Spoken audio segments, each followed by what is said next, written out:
video, we are going to show you on how to burn ISO files to USB. Let's find out.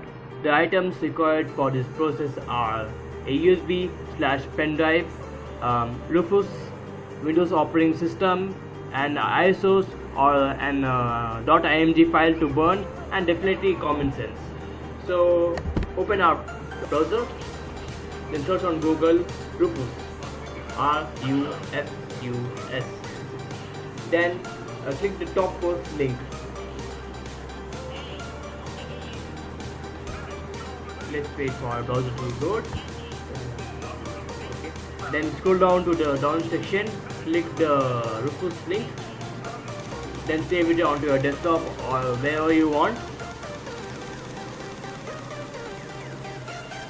First select your USB drive, then select the .ISO or .image file to burn.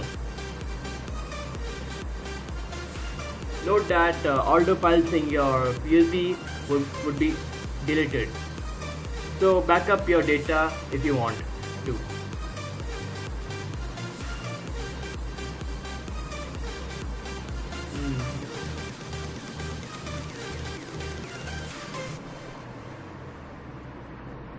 Here I am choosing Linux Mint as an example,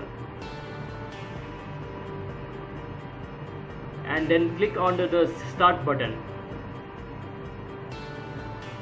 Depending upon the speed of your computer, it may take I think 5 to 10 minutes max.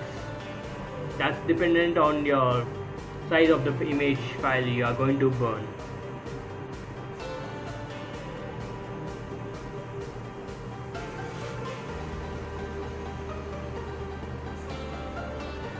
Okay, after the process is done, we have already completed this.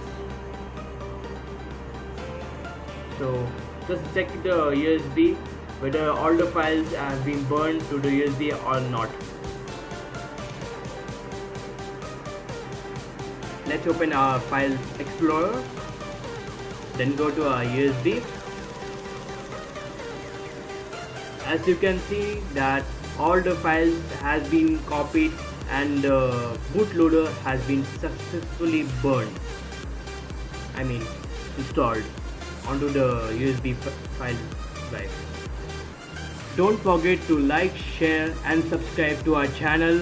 Message us at facebook.com/zingnext, and don't forget to tap the bell icon on YouTube so you can get our latest updates.